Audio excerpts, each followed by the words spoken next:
The recording has started. Okay. So the time is 6 p.m. on May 5th, 2021, and I'd like to call this meeting of the Safety Commission to order. I will be chairing the meeting for Chair Mark Quinn today.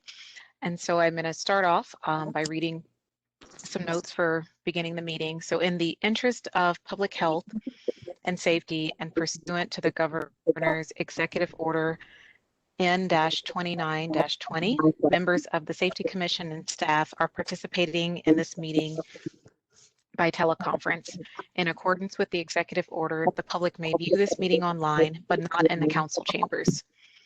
The city launched a virtual commenting portal, e-comment, that allows residents to comment and participate in the meeting from their own homes.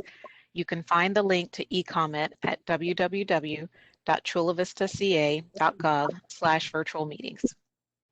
Your comments must be received before I call for the close of the commenting period in order to be considered. After the commenting period is closed, I will announce a brief pause to allow the commissioners time to read any comments that have been received. If you have difficulty or need assistance with e-comment during the meeting, please call 619-407-3508 and engineering staff will assist you. And so now we will move to the Pledge of Allegiance as part of our agenda. So I can ask you all to please stand and join me in the pledge. So I pledge of allegiance to the flag of the United States of America and to the republic for which it stands, one nation, under God, indivisible, with liberty and justice for all. Thank you. So would the secretary please call the roll?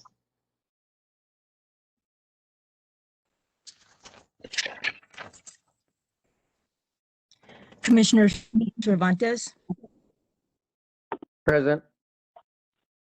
Commissioner Faola, Present. Commissioner Francisco, Present. Commissioner Heidinger, Present. Commissioner Munoz, Present. Commissioner Orso Delgado, Present. and Chair Marroquin. Present.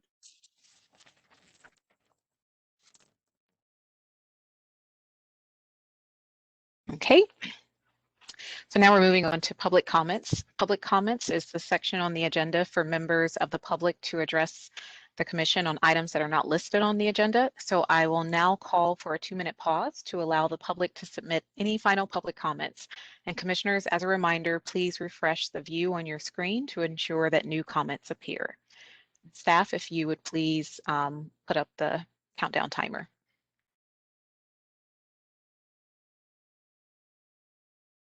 Just want to confirm that you can see it. Yep, we can see it. Okay, great.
Okay, thank you.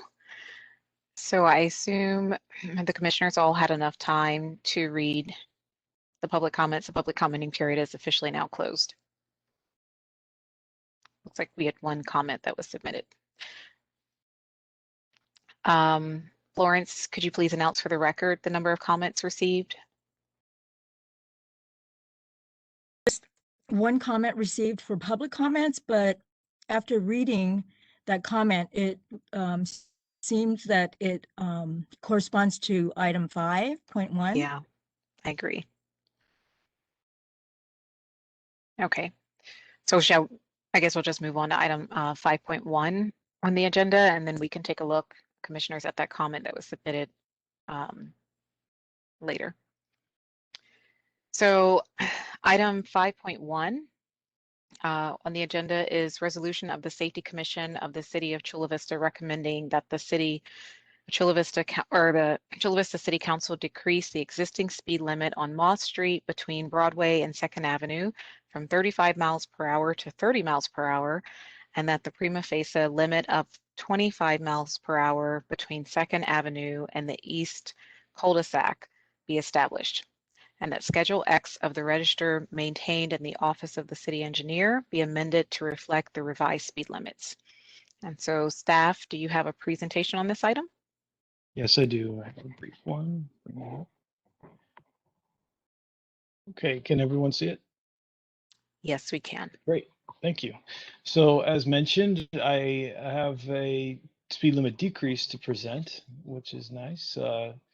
And this is on the entirety of Moss Street. So it's the west side of town towards the southwest, and it is from Industrial Boulevard to the East cul-de-sac. You may recall that Moss used to continue to Naples Street, but this commission, as well as the city council, approved permanent closure of Moss Street between Alpine Avenue and Naples Street to accommodate Fire Station, at the time 9, which is now 3.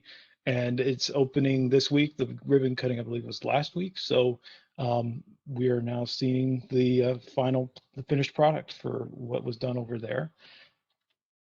Just to give you a sense of the existing speed limits in the area, currently it's 30 miles per hour between Industrial Boulevard and Broadway. It goes up to 35 miles per hour for the remainder of its length. And this item proposes to lower anything that was 35 miles per hour to at least 30 miles per hour. And then east of 2nd Avenue, the prima facie speed limit would be implemented at 25 miles per hour because it is now qualified as a residence district under the vehicle code. So this will allow us to call it 25 miles per hour, given that there are residents fronting and that the street no longer serves as a collector. So the staff conducted a speed survey per the vehicle code and METCD. As a reminder to everyone, it's based on the prevailing speed of the vehicles observed, which is 85th percentile. And it also is based on the accident history as well as the adjacent roadside conditions. The survey was taken at 3 locations along the segment. The first one had a 85th percentile of 36 miles per hour. The second one had a 85th percentile of 37 miles per hour. So this is between 4th and 5th. And the third segment between 2nd and 3rd was 37 miles per hour. So generally that would result in a proposed speed of 35 miles per hour. However, the accident rate for this segment is elevated relative to the average speed for a similar roadway in the state, according to the statewide collision rate publication from Caltrans from 2018. So therefore, we can reduce the limit an additional 5 miles per hour and propose the 35 miles per hour that you're seeing this evening. So in conclusion, we recommend the speed limit decrease along Moss Street, as well as the maintenance, obviously, of the segment that is already 30 miles per hour, and that Schedule 10 of the Register of Schedules be amended accordingly. And I'll be happy to answer any questions. Thank you, Paul. So I think we need to go to the public comment period for the 2-minute countdown, and then commissioners after that will come back to have questions. And just remember to refresh your e-comment so that you can see any new comments. The one that was submitted under the general public comments is really applicable to this one, and they submitted in support. Start the time.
Okay, so the comment period is officially closed now.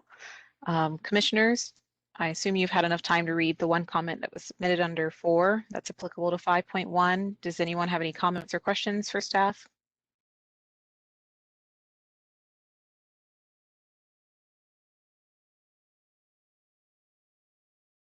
I am not seeing any raised hands, so if you do have your hand raised and I'm just not seeing it, feel free to speak up. None. Paul, you outdid yourself. I think we're all just so excited to see something that's moving forward as a reduction in speed. We're all speechless. So good job. Thank you. Okay, well, commissioners, if we don't have any comments or any questions for Paul, do we want to go ahead and move towards a motion? If I could have someone make a motion in a second. Could I make So a moved. comment? Yes. Staff received one phone call in favor as well. Okay. Okay. Thank you so much. I forgot to ask you to confirm. Thank you. All right, I motion that we go ahead and vote. I second the motion. Okay, so we have a motion by Commissioner Francisco and a second by Commissioner Oso Delgado. So Florence, can we please conduct a roll call vote? This is for in favor of the resolution recommending the city decrease the speed limit on Moss between Broadway, 2nd Avenue from 35 miles per hour to 30 miles per hour. And the call for vote, Commissioner Cervantes,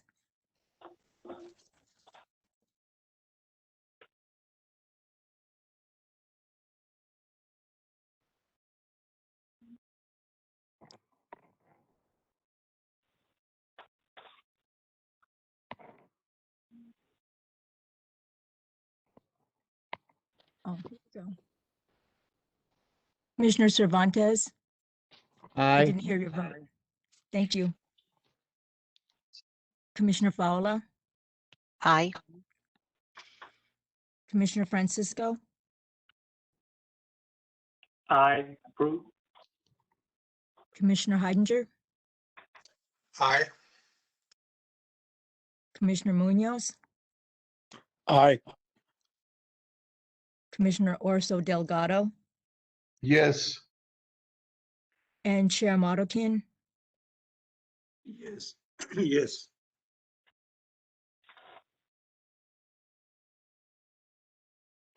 Okay. So item 5.1 passes unanimously with those members present.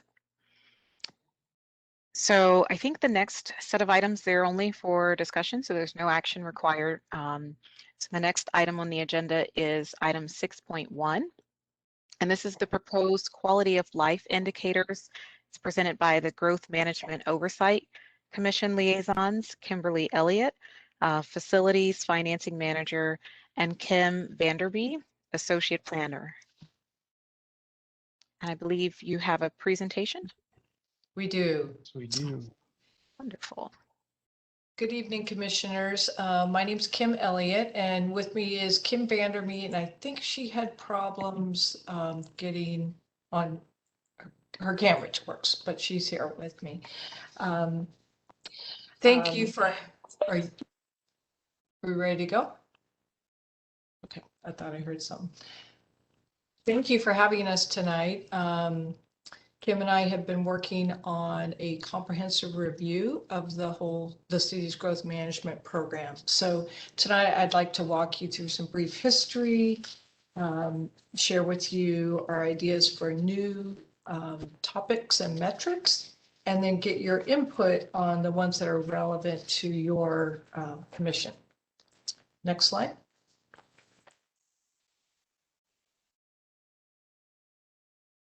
Sorry, Kim. It's okay. There we go. Thank you. So the 1980s were a time of rapid growth in Chula Vista, and it's really when all the large-scale development started happening in the eastern portion of the city. And at that time, there was serious concern that poorly managed growth could exacerbate traffic and impact the city's ability to provide public services and improvements. So the concern was that they didn't want any type of reduction or impacts by growth to cause a reduction in the overall quality of life for the citizens that already lived in the city. So they got an ad hoc committee together that created 11 topics, and these were eventually codified into what we now know as the Growth Management Ordinance, and that happened in the early 90s. So the way it was worked and has worked for 30-something years is there's threshold standards within each of the topics, and they're measured annually to determine whether how much growth is really impacting city services. And it's been done successfully for 30-something years, but in my second bullet, I just want to point out that we're really in a new era right now. It's 2021, and the city's nearing build out. We are in the middle of a housing crisis statewide and certainly in San Diego. And statewide regulations have actually precluded some of the tools that the growth management ordinance has in it, like building moratoriums. Those are no longer legal. And so we really need, for those reasons, it was really time to do a comprehensive review of this program. And that's what council directed us to do. Next slide. So Kim and I started working on this last fall, and our goal is to really look at through a lens of quality of life for all residents, not just or versus the impacts created by new growth. So we are evaluating all the topics and thresholds, determining whether they're still relevant and effective. And so the way we've done this is brought different subject matter experts to present to the Growth Management Committee. And we've been getting input from commissions like we're doing with you all tonight, city staff and different city departments, and actually even other public agencies.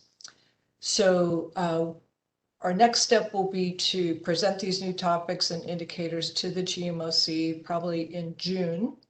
And then we want to determine how the annual evaluation of these should be communicated to the public. And what we're thinking is, instead of a lengthy report that no one ever reads that's full of great data, is to create some type of dashboard where it will be very easy for the public to see trends in these indicators. Next slide.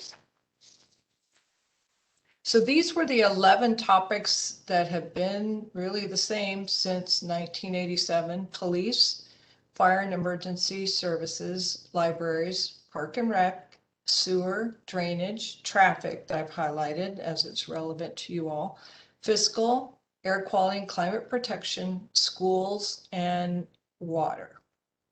Next slide. So through our work with the GMOC Commission over the last year and just talking to different of our colleagues, we've come up with 9 topics. Some are the same and some are new.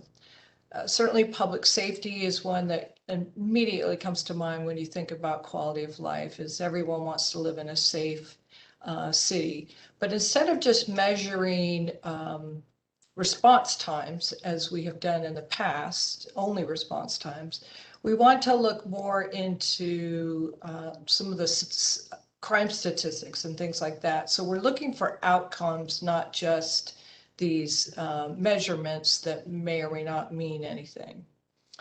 Housing is the next topic, which is also an obvious one that we didn't have before. We'd like to make sure we're looking at how much affordable housing is being built in the city, and whether we're keeping up with the state required goals for constructing new housing. And then transportation, I'm going to skip over this because I'm going to go into detail with you on this at the end of the presentation. Next slide.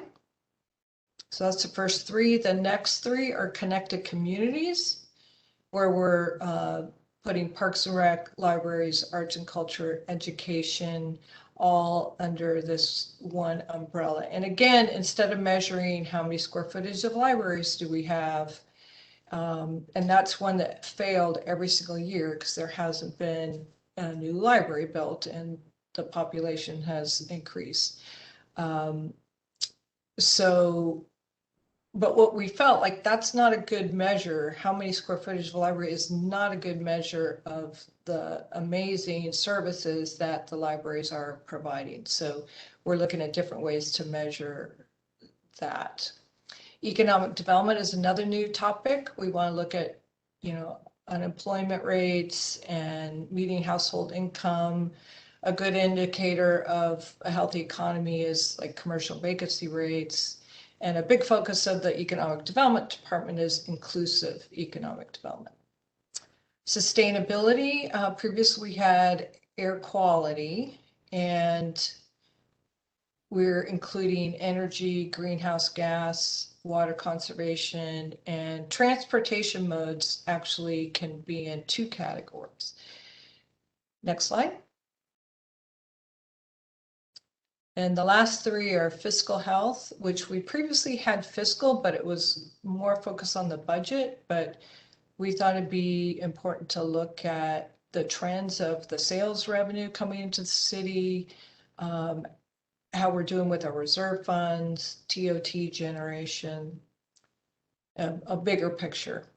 And then health and wellness is a new topic. And you may know we have a commission, Healthy Chula Vista Commission, and they have a lot of great programs that they're working to make sure Chula Vistans are living healthy lives. And access to healthcare is an important thing to look at, healthy aging, and whether or not people have access to food. And then the last is infrastructure. We want to look at maintenance of facilities and sewer capacity and availability of water supply. Next slide.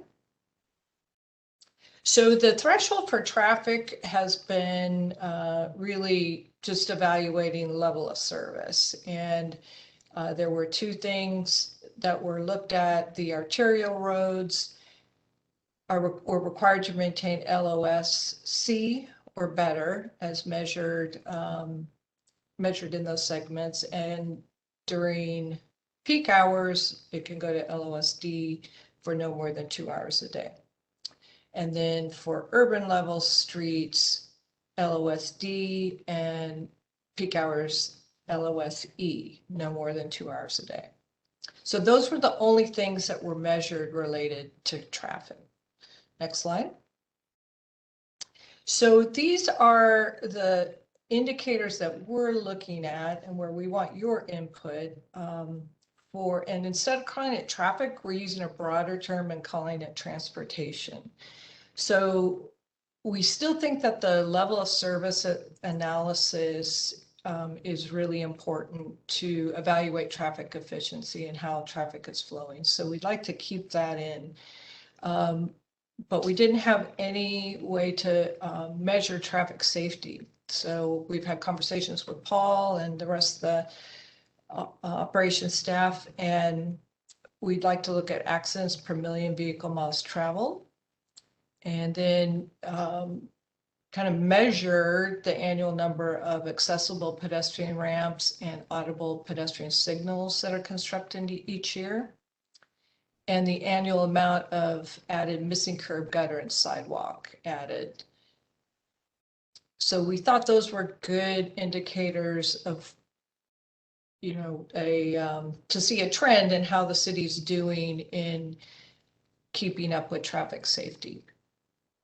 And then we also want to look at different types of transportation, including bike lanes and pedestrian walkways. And so we'd like to track how many miles of bike lanes and pedestrian walkways are actually improved in the city annually. And the last one is to keep an eye on public transportation ridership. And this is a statistic we'll get from probably Sandag. They have statistics on annual ridership on public transit, and we could limit it to Chula Vista. So that will give us an idea whether people are getting out of their cars and using public transportation more. Next slide. So that's the end of my presentation. Paul, maybe go back one slide and just turn it over to the chair and ask that you open it up for questions or input for us. Thank you very much for that presentation. That was great. I'll ask that staff will change the screen to the 2-minute pause for public comments. And commissioners, you can take a look and see if we have any comments that come through the e-comment portal. And then we'll go back to commissioner deliberation and questions.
Okay, so the commenting period for this item is now closed. I do not believe that we had any comments submitted on this one, but Florence, for the record, could you please note if we had any comments submitted opposed or in favor? No other comments were received. Okay, great, thank you. So commissioners, do you have any comments or questions? Yes, I do. Okay, Okay. yes, Chair. I have 3 items. I have the housing situation for one.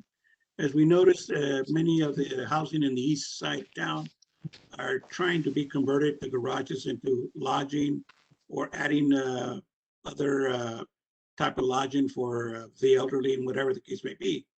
The situation here is happening that what's happening with the parking situation as it is, they have a major problem with parking in the area because of the high schools, the colleges, and whatever the case may be. And it's been a continuous problem with now added lodging, or in this case, housing. It's creating another problem, not only the problem of parking, but also the problem of traffic. That's one item. The other one is we discussed that, the access to health and care services. Many of our community members in the Chula Vista area are members of the Kaiser Permanente medical plan. Problem is that we only have a hospital that it doesn't take those people. And now for all the people in the south area, they have to travel all the way north. If they get hospitalized, they have to go to that particular hospital. So now I noticed that Kaiser has 2 hospitals within 5 miles of each other. Isn't it possible that the Housing Commission could, or something in this particular case, your commission can request or make a suggestion to Kaiser and see if in their future we can have a hospital for those members that live in the South Bay area, rather than having to travel all the way up north? And finally,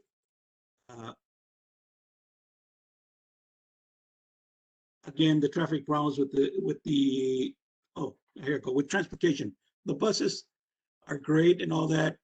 Being an ex-employee MTS, I noticed that the buses in the particular area on the east side are much less used than they are on the west side. And then again, it's always somebody's going to complain that we're bringing the better element into the better communities. So how do we fix that? I don't know. But the situation is going to be safety at the stations for one, and 2, safety on those buses that are coming east.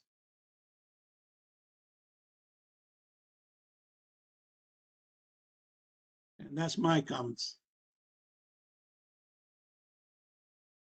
Thank you, Chair Markman. Okay, we do have one more. Chair Heidinger? Yes, I would just like to, Commissioner. oh, yes, I would just like to indicate my satisfaction with the GMOC actually expanding the transportation thing. It's long been an irritation to me that all they considered was level of service. Frank Rivera, well, it must have been at least 5 or 6 years ago, brought before us a list similar to this to replace their level of service criteria. And I believe we passed it at the time. But so I'm glad to see that it's changing. The second thing is I like this second Commissioner Marroquin's comments about parking. Parking is perennially one of our hot button topics on this commission, and perhaps something should be said about it in either the transportation or the housing section. Typically what happens is a plan is made for a housing development, and after all the high profit items are put in, the developer comes back and says, I'm not making enough money and I need more density, and what goes out is parking. Okay, there's a similar thing going on right now. In fact, at the development at the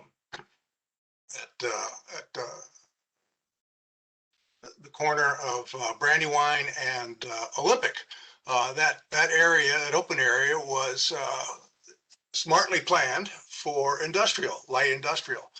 a place for people to go to work out in Otay Lakes.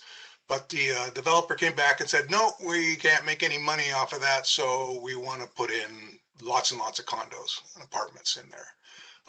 There'll be parking issues, of course. And what happens is that the planning commission has, long since signed off on it, and it ends up at the traffic safety commission. So that's my comment on that. Thank you. I think that's a good idea to put something about parking in here, and I'll talk to staff about what that might look like. And then Commissioner Orso Delgado. I think my question is a little bit more basic, and forgive me for this, but I see all of these topics, headings, and I understand the transportation one, but are we going to have some thresholds? And you were talking, Kimberly, about dashboards and things along those lines, but if we can't have moratoriums anymore, what will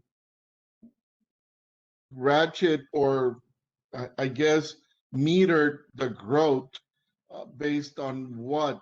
I mean, what are we going to do?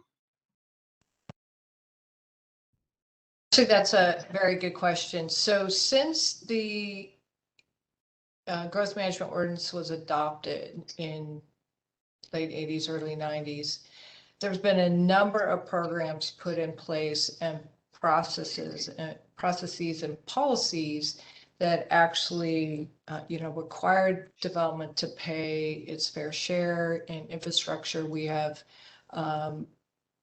development impact fees for developers that our group manages. We create community facilities districts, CFDs, you may know them as Melrose, to finance infrastructure.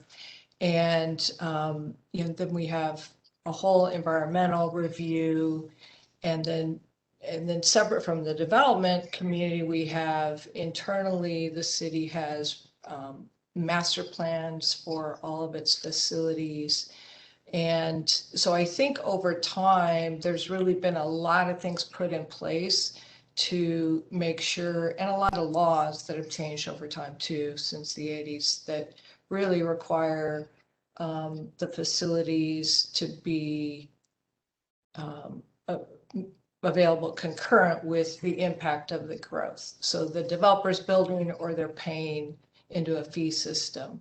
When it comes to services, I think some of the projects recently, especially those ones that are converting from industrial to residential, have been required to pay into some of the city services to mitigate their impact. So the growth management ordinance was really a great tool when the city was rapidly growing. And since in the past 34 years, we just have so many more things in place and we're in a housing crisis. So even the idea of having a building moratorium, an ordinance called growth management or, building moratorium, are really not even legal in the state anymore.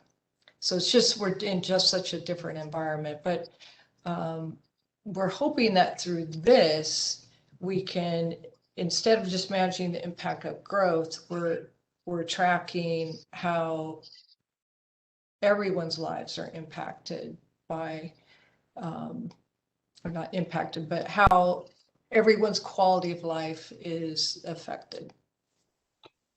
Now, I don't know, and maybe I missed it, but where are we going to be tracking greenhouse emissions and BMTs? Sure. Well, we had a big conversation about VMT, and it's just really impossible to track. We are implementing the state's SB 743 requirement to now we evaluate projects based on VMT and under CEQA, And we're in the process of creating a fee program. So developers that do have BMT impacts will have to pay a fee here. We haven't gone to council with it. It's not complete, but that's where the direction we're going on that. And then you mentioned greenhouse gas. Paul, if you could go back to there's a slide. There you go, sustainability. So we are going to measure, we're working with the conservation group in the city to see how they track these. Some of them are really hard to track on an annual basis. So we're trying to figure out how to do something that's meaningful. But previously we were measuring air quality, a number of days per year that were below the standard, that type of thing. So we're going to expand this to look at a number of other items. So I only am giving you all the transportation slide with all the detailed metrics. These are just kind of subtopics under the main topic. So when I went to the Sustainability Commission, they had several slides related to that. And same with, Parks and Rec, libraries, so on. It's interesting because the greenhouse one and the air quality, I mean, they're not entirely in the transportation arena, but certainly the congestion within the city streets impacts that. So I don't know how you deal with something that spans across more than one of these topics, but I guess that's something you're going to grapple with. Yes, we found that as we went through this, there were things could fall under multiple topics. And right here, I still have transportation modes under sustainability, and I think we're going to keep it under transportation. So you're exactly right. The biggest component of greenhouse gas is automobile emissions. So there's definitely a connection there. Thank you. Mm-hmm. And it looks like I saw our chair had another comment. Correct. I was just wondering, are we projecting any more parks being built in the area, for one? And two, how are we going to measure it between housing and open space if we have no open space?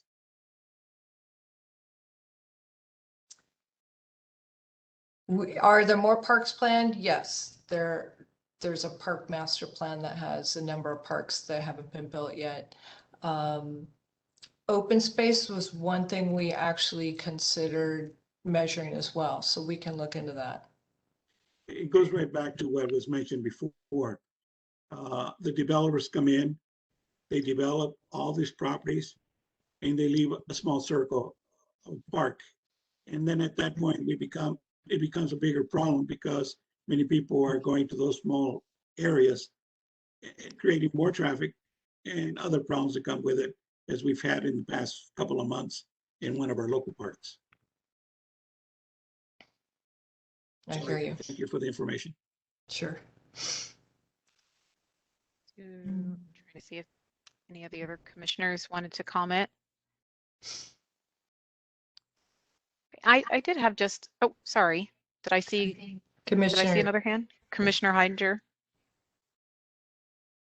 Yes, I would just like to make a comment as to the housing crisis. It seems to me, if you go out to the southwest end of Chula Vista, pretty much everything is graded out there now in preparation for lots and lots of new houses. Excuse me. And it seems to me that Chula Vista has done more than its share in the county for solving the housing crisis. Whereas, there are some slackers in the county, such as Carlbad and Del Mar, who don't seem to be pulling their weight. And obviously, I think it has a negative impact on the quality of life for all. So that's my comment. I hear you. And we are going to the Housing Commission next week, and we will, I'm sure, be talking about some of these things with them. Okay. Paul, I had a few comments, but could you go back to the the transportation focus slide? And I definitely thank you so much, Kim, for the presentation. I agree with a lot of the comments that are being made by my fellow commissioners here, especially about the interconnectedness between all of the different kind of sections that you're looking at for the quality of life.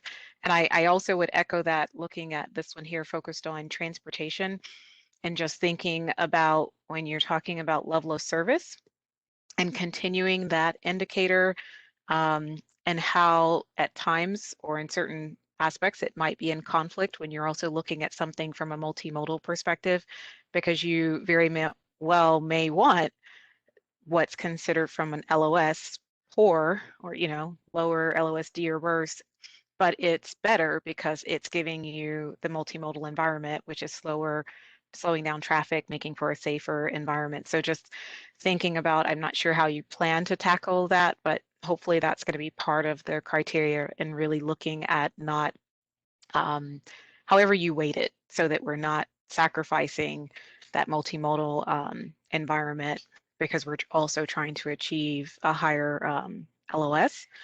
And then the other suggestion I have in terms of just the public transportation ridership, maybe there could be, I feel like that one could use a little bit of a broader brush per se to how we look at it, because there is going to be, I think Chair Marquand mentioned how we have on the west side better transit access and ridership, and on the east side of Chula Vista you see much lower ridership. And so it may be something that we want to look at, and how you can talk about the access to that transit. And I also think about some of the work that was brought to the commission some time ago, when we went into looking at micromobility and the scooters that have been brought into the community, and how they're looking at equitable distribution of the scooters throughout the region. That should, and maybe there's a way to kind of add that into the equation, as that kind of increases the reach and the quality of life of opportunity to access to transit, as well as opportunity to just have better mobility within, areas within the east that are much more spread apart and have longer, a lot more hilly. So it's just a thought for taking that into consideration as we're looking at some of the indicators. Those are great ideas, and I'd love to look into further the micromobility, and maybe Paul can help me with who did that presentation, and where we can get some more data on that. Yeah, and I'm not sure, Paul, is that, I don't know how much I know the sharing of information from the private to the agencies can be difficult, but if there would be a way to take some of that data to talk about like where they're placing the scooters, where the usage of those scooters are at, that could be something that maybe could be measurable to understand the impact that it's making on quality of life. Yeah, we could check on if we make it broad enough that it would be still useful, but not too divulgatory, if that makes sense. We don't say too much. Yeah. I think that could be an option, yeah. Okay. And it looks like Chair Marquand has another comment. It's just interesting because you just mentioned the scooter project. I thought the scooter project was a great project. The problem was mismanaged, especially with the stations and the people that were abusing the system, creating a problem for the general community. Like the scooters being left on the middle sidewalk, being left everywhere, whatever the case may be. There will be no responsibility as far as if they stole it or left it or broke it apart or whatever the case may be. But it created more of a problem to the community and left those people that really could use it without the service once it became a problem. But then again, if properly managed, if properly cited for those people that are abusing the system, I think it could be a great problem, a great solution to our transportation out in the east part. But again, it's something that has to be figured out, and who has a solution, I don't know. But I think you guys can at least look at it. Yeah, and I'm not sure. I mean, Paul, and you could, I think that the contract, when this was presented to us, and don't ask me what time, but some time ago, I thought that the contract had some kind of stipulations about like that mismanagement, and how if they leave it in the wrong place, either the user or the company would be fined. And I guess I just recall that the contract had a couple of things in there. Now, whether or not it's actually worked is a different story, but Yeah. Paul, you want me to jump in? This is Bill. Yeah, please. Yeah, No so problem. so I'll give you an update on the scooter program. Yeah, the regulations that we came up with, and you can find them on our website under the micromobility page, are pretty rigorous. I mean, we pulled from many different cities that were in both the micromobility scooter and the bike sharing program. And so there's a lot of requirements in that permit that we issue to any of the operators that wants to come in. There's requirements on their part to regulate and to pick up and to redistribute scooters. We have a third-party aggregator, Ride Report, that actually collects the data that the scooters send, aggregates it into a dashboard and data information that we can use. So I think we have a good outline of a program. I think it's fairly robust. I say it's the best in the region. I don't know their degrees, but it's pretty good. As far as deployment goes, Lime scooters came in, and it was when was it? It wasn't during the pandemic year, so it must have been 2019, and it was around, I think, the end of 2019, November, sometime around there. And so they were the first ones. You know, we had the permit approved or the outline approved. They were the first one that submitted for it. We went through the evaluation.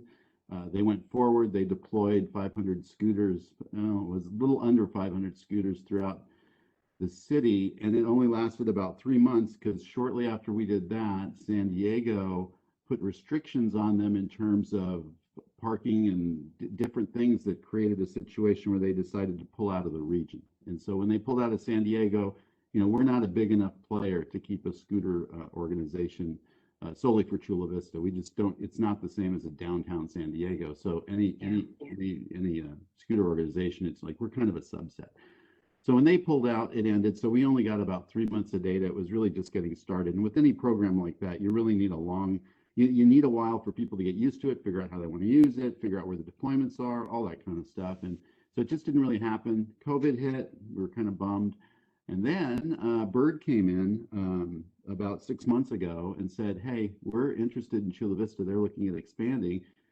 So we worked with Bird over the past, like I said, it's been about 4 to 6 months. And sure enough, they came forward. So we did issue them a permit. So you'll now see some scooters out in Chula Vista again.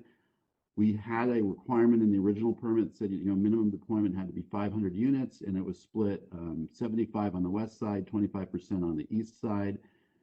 I renegotiated that with them because they said we don't want to come in with a deployment that big due to COVID and other things. We kind of want to ease into it. So we agreed we'd issue the permit. Their max deployment at this point is, I think it's 50, or no, is it? Hold on, let me think.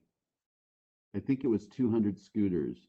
Yeah, I think it was 200. So they wanted to deploy that. And I think part of it is trying to test the waters to see if, okay, is there going to be ridership and stuff? I think nationwide, the trends that I've heard and seen was people were using scooters during COVID. It was an alternative to being on a crowded bus and stuff. So it was surprising because I thought, people shy away, but it doesn't sound like that was the case. So in any event, they've deployed just recently. It's only been about maybe a month and a half or so, not about there.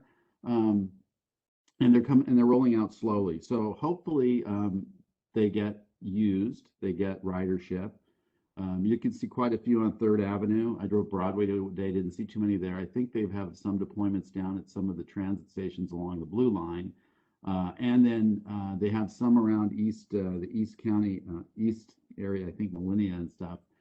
So hopefully that continues to grow. And yes, it is it could help alternative pushing people towards mass transit or other types of systems versus, single ridership. But that's kind of the state of the affairs when it comes to scooters. I'm happy to answer any other questions you might have about the scooter program, but we're super happy to have it. And if I could tag on to that, one thing that we're doing as part of the whole creating the VMT fee is we're going to do an NEV master plan, which is, correct me if I'm wrong, Bill, but it's neighborhood electric vehicle. So we'll be creating a plan for the whole city. So Yeah. I think that's going to be a great addition as well. And Kim, I think we've talked to this commission before about the NEV system on the east side that was originally envisioned in the original development for Otay Ranch and stuff, and how these systems were put in these separate kind of wider, really wide sidewalks or separate kind of trails that people are using as, trails, but it never, it was envisioned as that, a neighborhood electric vehicle system, which is, in the old days, it was like golf carts, but if you look online now, you'll see like single occupant kind of NEVs and stuff. It's really evolving a bit. Anyway, yeah. And so joining up with Kim and stuff, we said, we've never really promoted that system and we should look at that. And other communities have retrofitted that type of system into like what we have on the west side, which is a little bit wider bike lanes where you could put those lower speed vehicles there.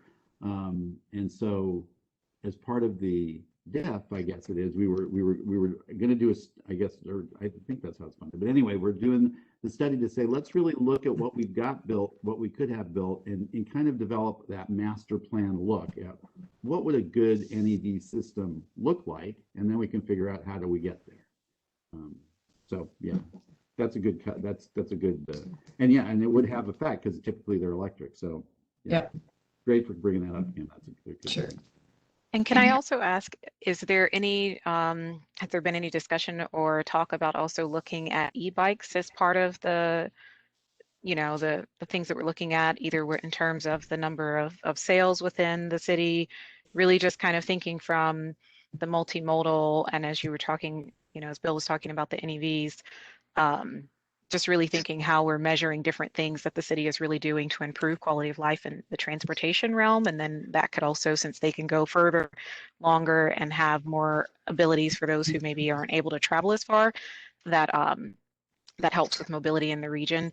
And then the final comment that I'll add, and I think Chair Marquin had another comment to make, is I didn't see anything just related to equity and how all of the indicators are taking equity into consideration. So not just only the transportation ones that you have here, but just kind of permeating across, ensuring that there's something that looks at equitable distribution throughout the region and that looks at our particularly disadvantaged and vulnerable populations and how we're measuring quality of life for them. That's a great comment. And we have done that in some of them, but not all of them. And I think we need to look at every single topic through that lens. Now that the electric technology is here, that's what got my attention on this particular item. Being a senior and driving my car very little here or there, I wouldn't be, and I'm sure that a lot of people in my area wouldn't mind buying an electric golf cart, if you want to call it that, to go shopping, to go around the area, because our area here is, everything is within 5-mile radius. So going from here to there, we could save gas consumption. We could save the, our carbon tracks are going to be very small as they are now. And maybe even get rid of a couple of cars, because by having a second electric car to go do the shopping nearby, it would save us a lot of problems. And maybe also parking situations could be avoided. And of course, the carbon emissions are gone.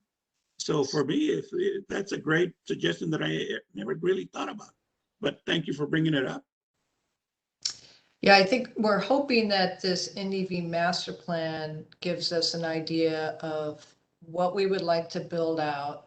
And then if we have a great system in place over time, of course, then that would really entice people to purchase a golf cart or some other type of vehicle to actually use the infrastructure. But we need to focus on what that plan is going to look like. And then the idea is that would go into a VMT, the cost for that would go into a VMT fee that the developers would pay to offset their VMT impacts.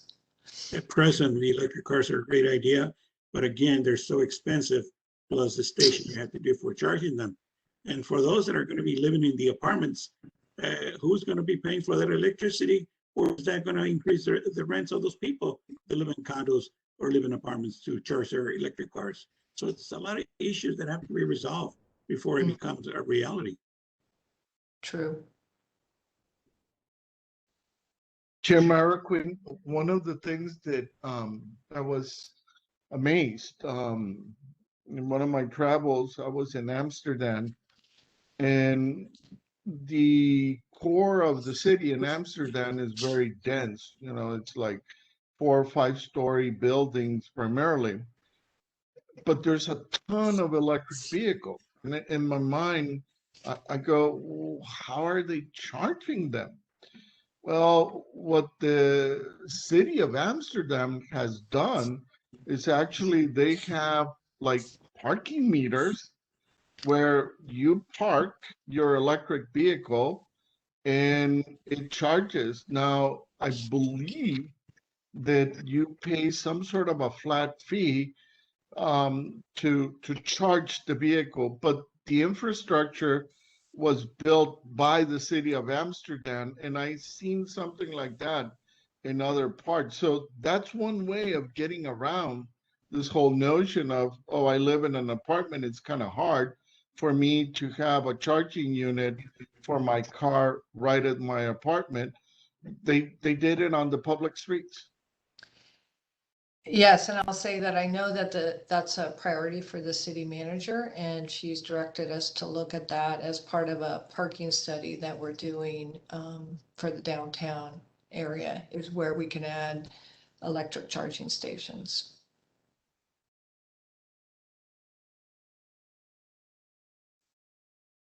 Do any of the other commissioners have any comments or questions?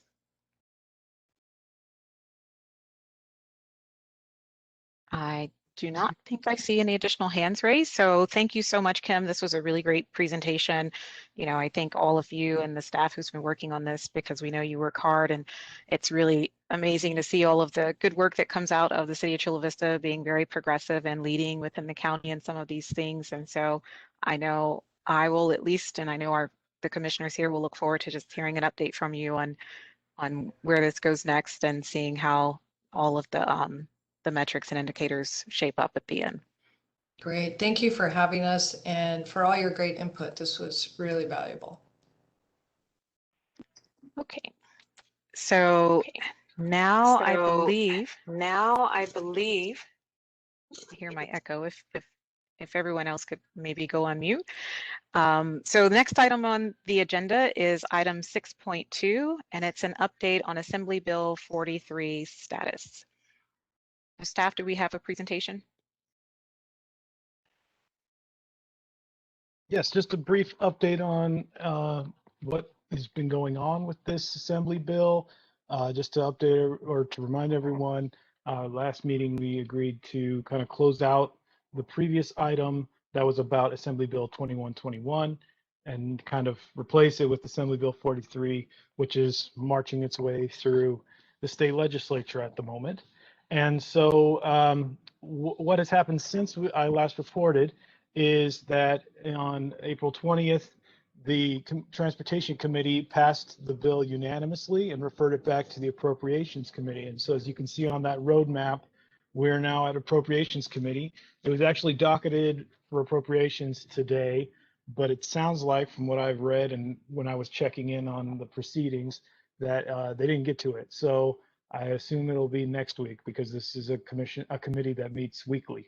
So I'll have news for you at our next meeting. I was hoping to tell you that it was out of appropriations, but it looks like they're going to get to it soon in due course, because they were very interested in some other ones. So another noteworthy item is that it has not been amended since the last time I presented it to you all. So it's still so far containing the same things that we discussed. And like I mentioned, it was at appropriations today. There has been no registered opposition so far. So there were several agencies, cities, and some other public interest groups that were focused on traffic safety that were obviously in support. And so this bill seems to have some traction behind it, but we'll see where things go. So just wanted to present that to you all, see if you wanted to determine how you want to either go to city council with a recommendation or something to that effect. And I'll be ready to answer any questions as soon as we get the comments over. Thank you. So we'll go ahead and go to our 2-minute pause to allow for the public to submit any final comments.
Okay, that now concludes our public comment period.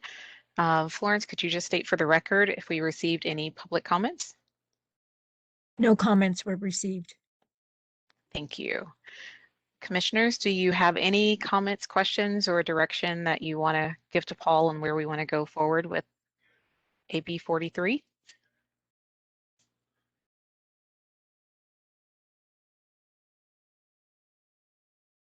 Seeing no hands raised. So Paul, I just have a quick question. Last time we did talk about whether or not we wanted to send a letter or recommend that the city council draft a letter of support. And I know I think there was a timing kind of issue associated with it because we weren't sure where it was at in the process.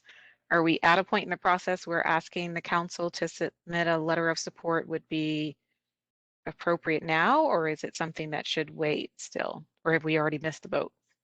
So it looks like there's a few opportunities that come up along the way where we can express support as the city if the council decides to do so. And so we did miss the one for the Transportation Committee. However, and they don't do it for appropriations, but I think once it gets to the floor, the city can register its support for the bill.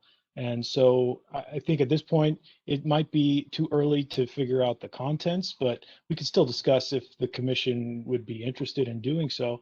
And we can go from there because we will need time to get on the council agenda and so on to see if they even would want to do a resolution, in support of the item. I mean, in support of the bill. So it's a yes or no answer, I guess would be the short answer. Yeah. So, yeah. Okay, and so since it may be a little early and we don't have to make a decision today, and I know we're moving into the summer months, which sometimes we don't always have meetings just, because maybe there's nothing to have a meeting for. If the timing for that came up during the summer, would we have the ability to make that decision via email if that was enough commissioners supported doing that, or would we have to have a meeting just simply to make sure that we were able to get that support pushed forward? Under the Brown Act, I don't think we could do this through email. Okay. However, I think that I will always be keeping an eye on the progress. And so if I see that, we're coming up on a big deadline, I'm going to check once they get up appropriations. I was going to check on the process for the floor, and we can see when we can fit it in. And then I'll I can ask Florence to call a special meeting if we wanted to do that. Actually, that would be great if you all could give me that direction, then I can certainly, work towards that. Or, or we can just make sure that it falls we could have a meeting and this would be like one of the only things we discuss otherwise. And then we can do it that way. But yeah, I think we have to have an official meeting advertised and whatnot. Okay. Vice Chair Fowler, if I remember correctly, we could probably take some sort of a position, either at the point that it leaves the assembly, which would be by where the third reading floor vote is, prior to that, or we could start engaging right at the time when it heads to the Senate, and it might be proper timing for us to do something at that point in time. So I would say sometime around, based on what I'm looking at, sometime around June-ish, depending on mid-July is when we should be thinking of either going to City Council to get a resolution from them, or something along those lines. Okay. If I may add too, I can certainly update everyone in an email. I don't need to have a meeting to tell you all what's happening, but in order for the commission to make a decision as a group, then we would need a meeting. Just wanted to Okay. clarify. And Commissioner Heidinger, I saw that you had your hand up. Yes, it was quite some time ago, so we may have forgotten, but I, at one point, had an action to put together a briefing or what have you about this kind of legislation. I have lots and lots of material, but I dropped the ball on putting together a brief for the bigger group. But I can see what I can do about moving that along.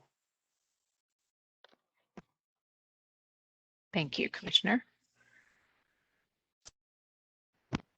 Are there any other commissioner comments or thoughts how we want staff to bring this item back to us for update status?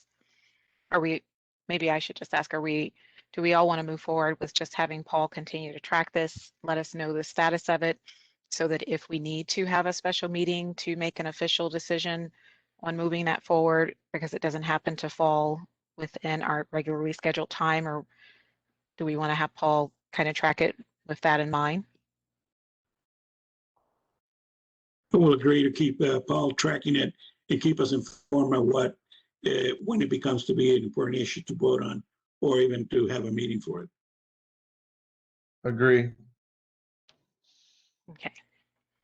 If I may Does that add sound good? also, I'll be happy to update you all on if council decides independently of this group to Yeah. act or provide support. I will absolutely let you know as soon as I find that out. Perfect. Thank you.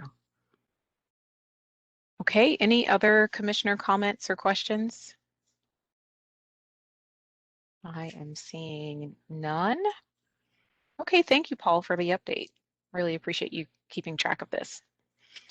So the next item on our agenda is item 6.3, and this is an update on the police department traffic collision citations and CIP update. And I believe there is a staff presentation. Yes, there is. So I think Officer Wale is joining us. I don't know if you'd like to speak to some of the data here. Yeah, this is Officer Swale. Thanks. Speak briefly about the citations and traffic collisions, and give a quick update on the amount of serious injury accidents or fatal collisions in the city. You all can see the information that's been presented. The good news is the amount of traffic collisions are down this year compared to last year and the previous year for the same time period. We have a total of 295 collisions as of March 2021, which is down considerably from the previous years, although we suspect that the reason the number is down itself is just due to fewer people actually driving on the roadway due to the current pandemic situation. Citations are also down compared to previous years. Right now, we're at 1,666 citations compared to 1,883 in the previous year, and in 2019, approximately 2,380.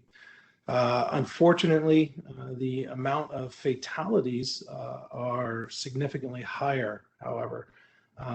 They're at 5 already this year compared to 2 at the same time last year, and then 4 in 2019. To the best of my knowledge, I think all of the fatalities this year, those 5, are pedestrian related. In the last several years, a majority of our fatalities have been pedestrian related. Unfortunately, people have a tendency to walk out in the middle of the roadway, especially in the evening. That's when we're having a majority of these collisions occur. And due to various factors, including the low light situations, people are getting hit by passing vehicles and not surviving their injuries. It's something that we've addressed with numerous pedestrian operations from the traffic unit in an attempt to increase our presence in the area and correct people's behavior in terms of just walking out the roadway. There is a significant amount of people who are succumbing to their injuries who end up having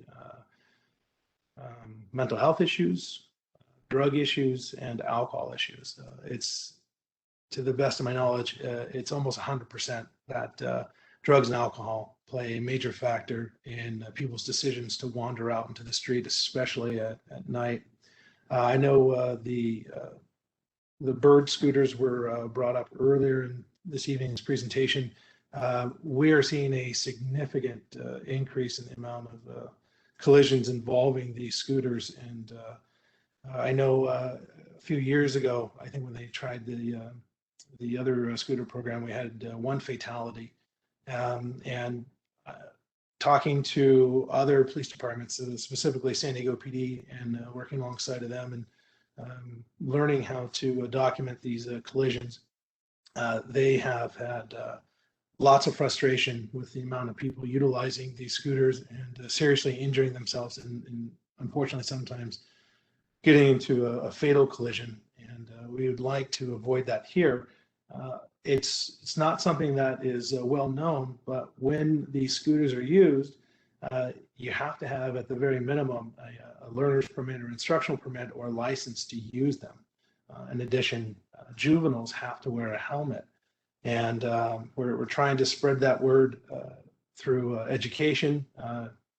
It's been a real challenge, but we would like to keep that number as the injury number as low as possible. But that is all I have regarding those that small amount of data, and I'll be happy to answer any questions you have.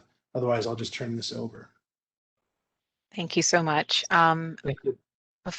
Commissioners, before we take comments, I think we have to go to the 2-minute pause for the public comments, and then we'll come back and I'll recognize you first, Commissioner Heidinger, because I saw your hand come up.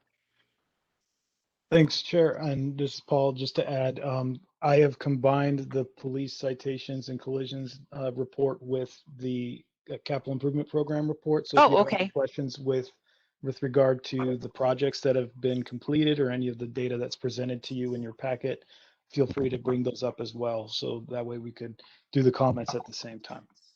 Okay, perfect. Thank you.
Okay, this now concludes our public comment period for this item. Florence, would you like to say how many public comments we've received for the record? No comments were received. Okay, and do we have to acknowledge there was a comment, I guess, for the commissioners, in case you didn't see Florence's email that was submitted on item 6.1 earlier. It was after the public comment period, but it was a neutral comment. So I'm not sure if we have to note that for the record. But I will now move to commissioner comments on this item. And I remember Commissioner Heidinger, you had your hand raised to make a comment. Yes, I'd like to ask officers about the, you mentioned that the traffic density has decreased somewhat, and it's kind of an anecdotal thing that the more open streets have increased people who are inclined to race. And I wonder if you've seen any of that in Chula Vista. Unfortunately, yes.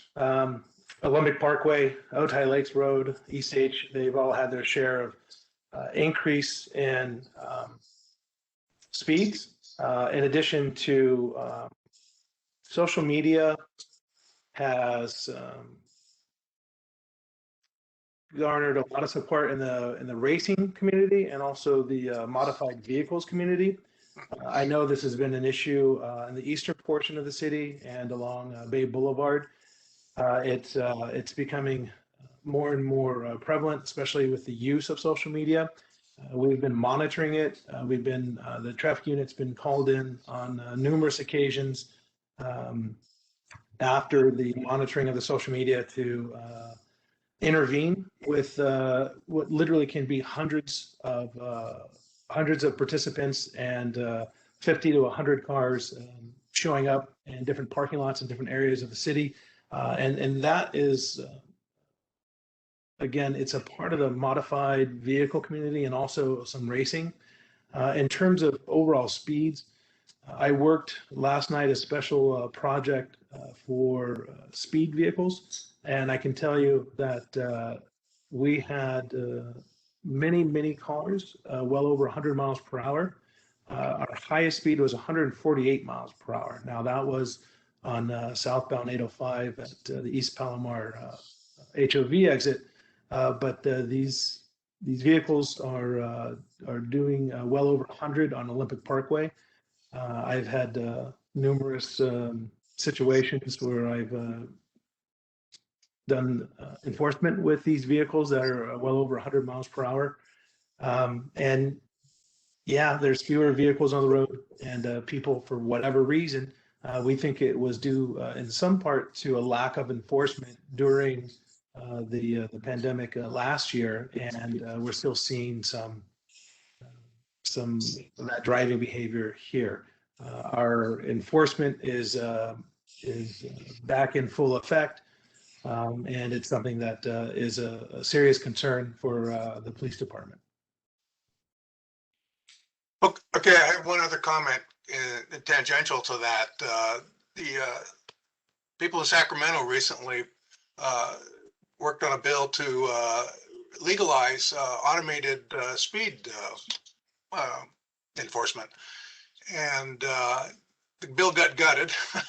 There's going to be 4 prototype sites at schools in all of California, but it seems to me that there's progress in that area too. And I wondered if Chula Vista has, or the Chula Vista Police Department, or you have an opinion about these automated speed cameras.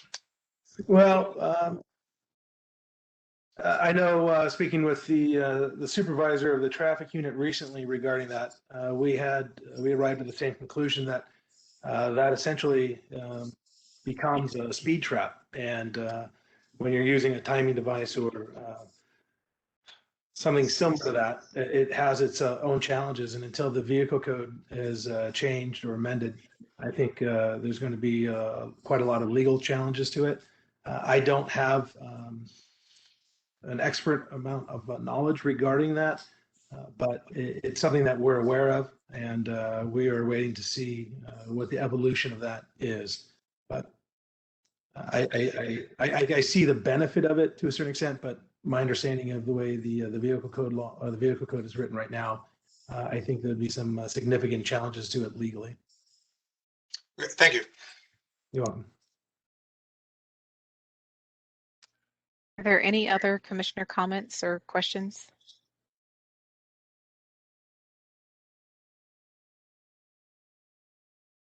Okay, I am seeing none. So thank you so much, Officer, for the report. And hopefully we'll start to see some decrease in some of these numbers moving forward. Thank you. Thank you very much. Okay, so we're moving on to the next item, which is item number 7, staff comments.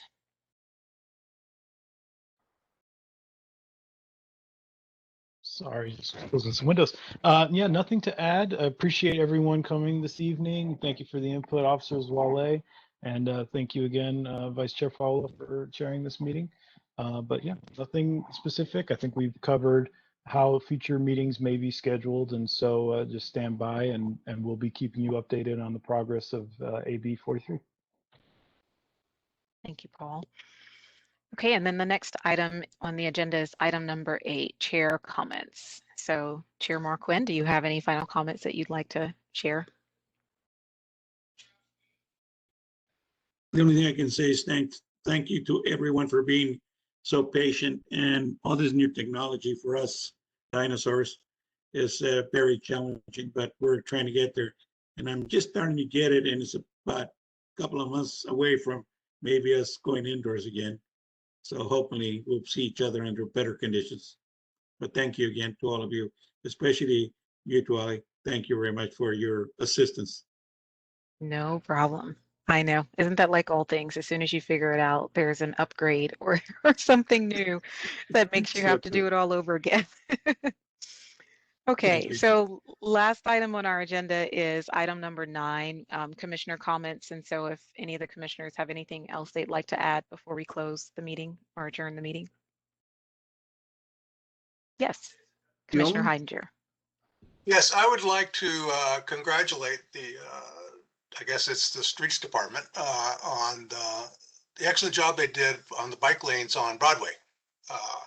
If you haven't been down that way lately, you should take your bike down there and ride up and down Broadway. It's a very nice implementation. Thanks very much. I'll pass that along to. I also wanted to add something. I had the opportunity to attend the ribbon cutting for the new Greg Cox bike park. And it's a great feature. And it was also kind of like a collaborative between the county, the city, and I think it's a great little park for the community, and also, you know, it shows you what can be done when multi-agencies put their heads together and make it happen. So thank you. Thank you for sharing that. I work with his daughter and I did not know that. Okay, any other comments by our commissioners? Hey, this isn't your commissioner, this is Bill again. So I'm going to jump in just out of sequence, but I don't know if we probably mentioned it last time, but you know, the RV park down at the end of East Street on the Bayfront is now open. So that's where the relocated RV park's going to be. The old one's still in operation for a while until that closes for the Resort Convention Center. But the new RV park's there. I don't know if you've checked that area out, but there's a parking lot nearby. There's the new bike path there. It ties into the Bayshore Bikeway that takes you down the marina. There's walking trails through the buffer areas and stuff. There's some really pretty views. So that's another thing. They had the ribbon cutting there. I mean, it opened about a couple of weeks ago, but they actually did a ribbon cutting there yesterday. So another feature, you know, if you guys are out and about, to go check out. There's a roundabout there, so you can check that out as well. Yeah, that's very cool. Thank you for sharing that, Bill. I will definitely go over there and check that out, especially the roundabout. What's the easiest access to it, Bill? It's right there at the off-ramp at the off-ramp at East Street. You get off the 5 and you make a right, and that's it. And there's a parking lot there where the Living Coast Discovery Center parking lot was. Yeah. Yeah, you can park there and go in. We're gonna try to get another parking lot further to the east. And technically, right now, the roundabout it's like one way in. You just go in and go out. but you can go north, although it's really for the shuttle and it's for the Fish and Wildlife people to use. So we didn't want to encourage the public to go that route because they end up on Gunpowder Point and there's a loop that comes back. So it's a dead end, but you can figure it out. And it's very low volume right now as well because it doesn't go all the way through. Eventually that'll punch. Eventually East Street's supposed to go beyond the roundabout all the way down and then tie into where the boatworks are down near G Street. So it kind of parallels. But the new bike path is in there that goes from that location, the roundabout, through the same area down to where the Marine Boat Works is down near G Street. And then you're down near where the old marina is, right? So that makes sense. One of the things that they say about growing old and retiring is that I remember one of my first projects at Caltrans was actually building and cleaning up that whole area where the marsh is and building the genesis of the initial Bay Bike shore and grading all of the area around Gunpowder Point and stuff like that. So it's great seeing it flourish, 30 some years later. I remember you doing that. And you also took over Marina Boulevard down there. That's the off-ramp, which creates a little bit of an issue for us because we have to widen it at some point. But anyway, that's a story for another day. Yes, sir. Okay, thank you. Any other final thoughts or comments, commissioners? No? Okay. Well, it is 7:33 p.m., so I will adjourn this meeting to our next regular meeting of the Safety Commission on June 2nd, 2021 via teleconference. So thank you all very much, and hopefully everyone has a wonderful evening. Thank you. Thanks, everybody. Take care. Thanks. Thank you. Bye.